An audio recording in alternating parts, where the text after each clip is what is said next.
Hello, my name is Asia Whittington, and this is my observational study presentation. I observed Delphin's Restaurant Kitchen, which is a restaurant in Alabama.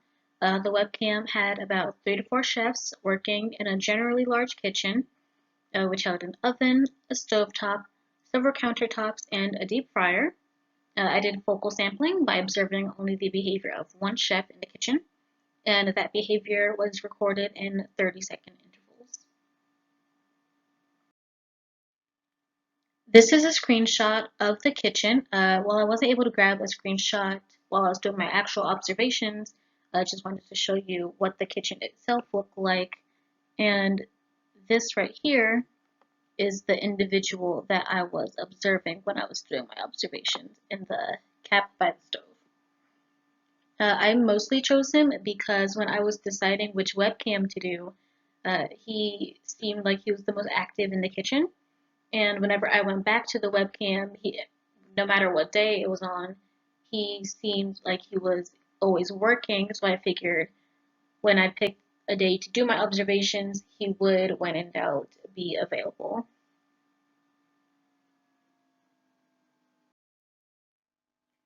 So the behaviors that I looked for were one, checking on food, and I defined that as looking at food that is cooking on the stove or in the oven for 2 to 3 seconds, then diverting attention.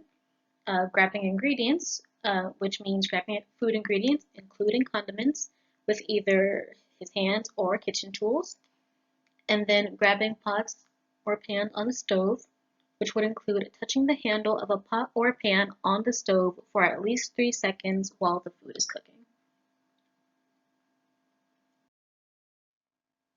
So I used partial interval sampling, and the results were for checking on food. It happened 60% of intervals in the first observation, 50% of the intervals in the second observation, and then another 60% in the third observation, which averaged to about 50%, 56% across all the observations. Grabbing ingredients was 20 in the first observation, 20% of the intervals in the second observation, and then 30% of intervals in the third observation, which averaged to about 23% of intervals across all 3 observations. And then touching pots and pans were 20% of intervals in the first observation, 40% of the intervals in the second observation, and then 50% of the intervals in the third observation, which averaged to approximately 37% across all 3 intervals.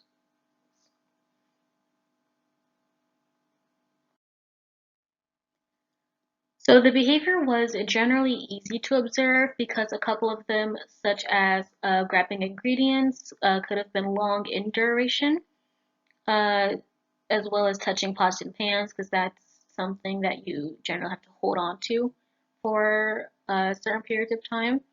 Uh, One behavior in particular, checking on food, I felt was especially important because how often the food is checked on could determine the quality of the food. For example, not checking on the food enough could lead to overcooked food or even undercooked food. And undercooked food, especially, could be dangerous for meals that uh, are kind of dependent on how long they're cooked, such as chicken, because undercooked chicken could make someone really sick. So that could be a direct effect of not checking on the food enough, uh, as well as grabbing ingredients or touching pots and pans. Doing so without gloves or masks could lead to sick guests. And when I was doing my observations, there was one chef in particular, not the one that I was observing, but he did not wear a mask, and several of the chefs in the kitchen did not wear gloves, which could, in turn, lead to guests in the restaurant getting sick. However, because I only viewed 15 minutes of the behavior, it might not accurately describe the behaviors of the individual on a regular basis. Some behaviors might depend on the meals being made. For example, if you're cooking something that needs to be in the oven for an hour long, you're not going to check on it every 5 minutes because it wouldn't make sense to because it's supposed to cook for at least an hour.